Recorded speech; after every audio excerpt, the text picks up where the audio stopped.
Hello everyone, welcome to JD classes. आज हम लोग पढ़ने वाले हैं पोजीशन वेक्टर के बारे में।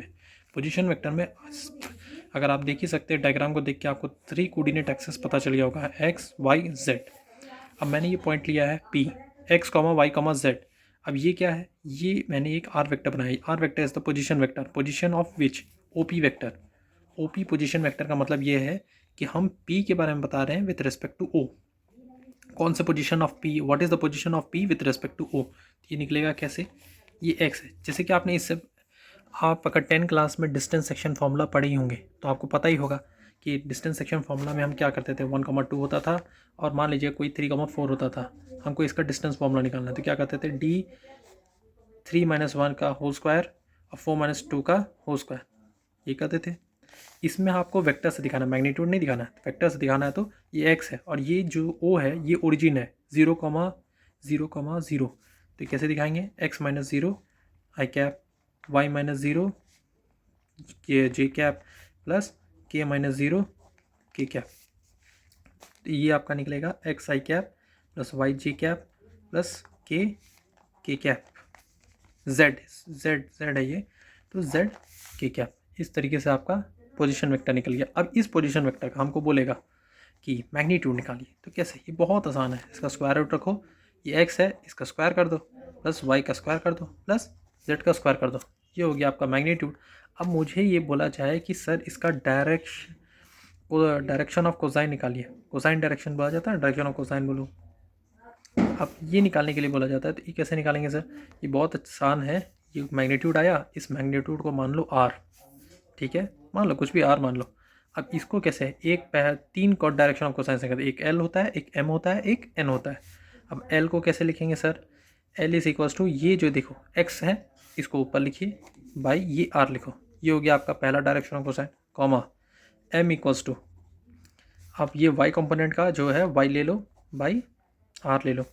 अब उसके बाद दूसरा N equals to Z by R. तो ये मैंने क्या लिख दिया, डायरेक्शन ऑफ कोसाइंस लिख दिए। ये हो गया आपके पोजीशन वेक्टर कवर्ड।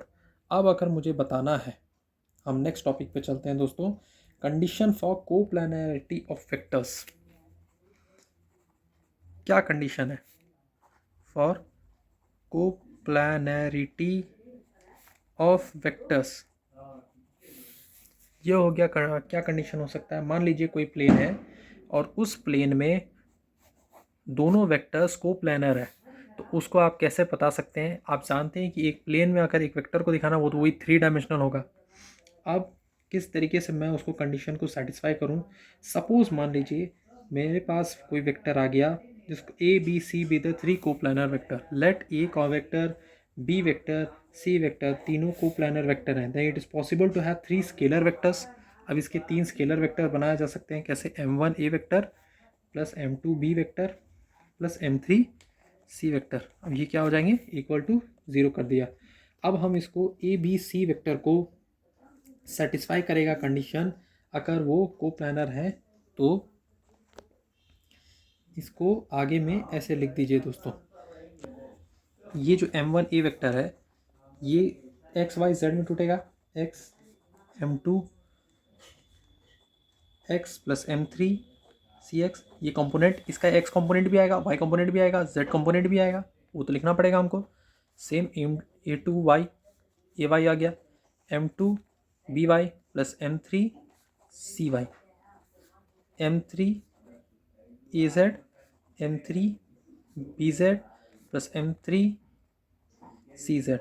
अब इसको हमको कंडीशन को करना है, कुछ नहीं करना, हम डिटर्मिनेंट सीख लेते हैं। डिटर्मिनेंट आप लोगों ने 11-12 में किया होगा, m1 m2, यहाँ पे m1 मत लिखिए, ए एक्स लिख दीजिए, ए वाई लिखिए, ए जेड लिखिए, ए एक्स ये हो जाएगा आपका बी एक्स, और ऐसे ही लिखना हॉरिजॉन्टल जैसा बी एक्स, ये हो जाएगा आपका C X, same A Y B Y C Y, ये हो गया A Z B Z C Z. इसका डिटर्मिनेंट अगर 0 आ जाता है तो आपका जो वेक्टर है वो कोप्लानर है, नहीं तो कोप्लानर नहीं है। अब हम नेक्स्ट टॉपिक पढ़ते हैं, invariance of the magnitude of a vector, rotation of the reference frame. अगर मान लीजिए 2 फ्रेम है इस तरीके से, ये एक प्लेन है और दूसरा एक प्लेन इस तरीके से है।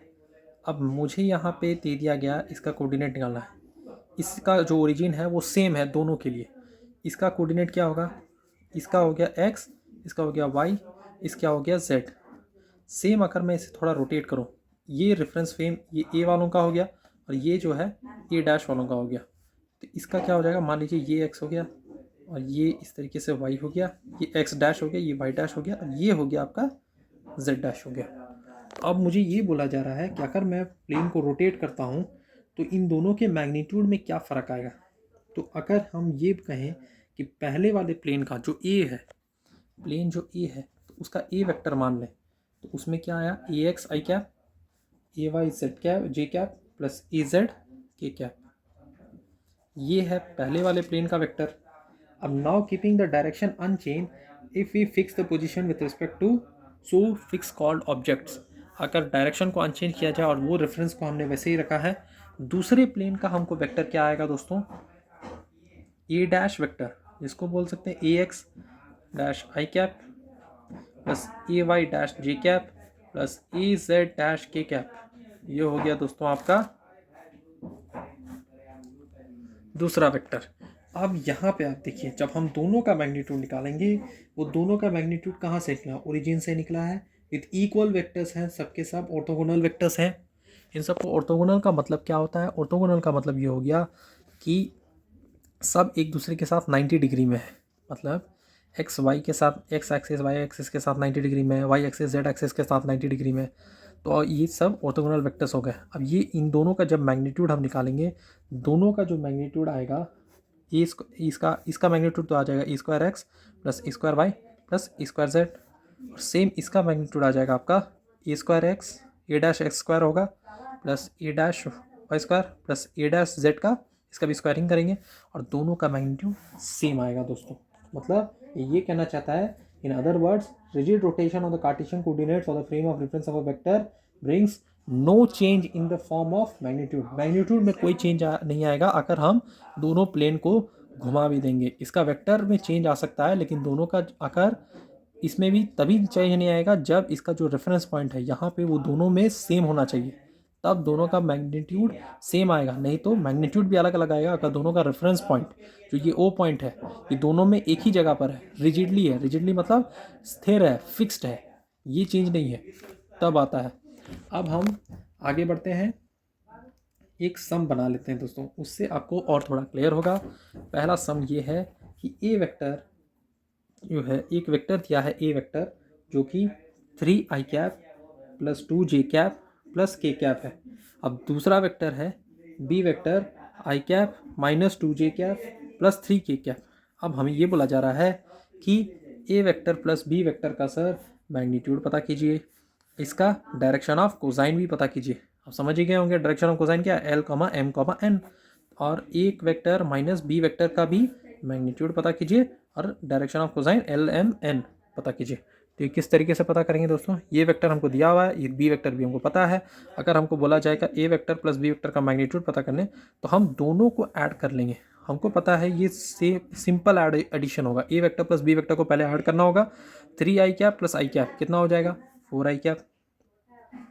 ये 2 जे कैप है माइनस 2 जे कैप। पहले मैं इसको एडिशन का एकदम सिंपल तरीका में बताता हूँ, जब आपको लिखना होगा तो आप ए वेक्टर को पहले लिख लीजिए, 3 आई कैप 2 जे कैप प्लस के कैप प्लस आई कैप माइनस 2 जे कैप प्लस 3 के कैप। अब क्या करना है, 3 आई कैप प्लस आई कैप को ऐड कर देना है। तो ये तो बहुत सिंपल है, 2 जे कैप माइनस 2 जे प्लस 2 जे माइनस 2 जे कट गया, 0 हो जाएगा। वो के कैप प्लस 3 के कैप हो जाएगा प्लस 4 के कैप। ये हो गया आई कंपोनेंट और के कंपोनेंट है सिर्फ इसमें, वाई कंपोनेंट तो है नहीं। तो इसका मैग्नीट्यूड क्या होगा, मैग्नीट्यूड बहुत ईजी है, रूट स्क्वायर रूट करो, 4 का स्क्वायर करो प्लस फिर 4 का स्क्वायर करो, मतलब 16 प्लस 16 32 और रूट 32। इसको कैसे लिख सकते हैं,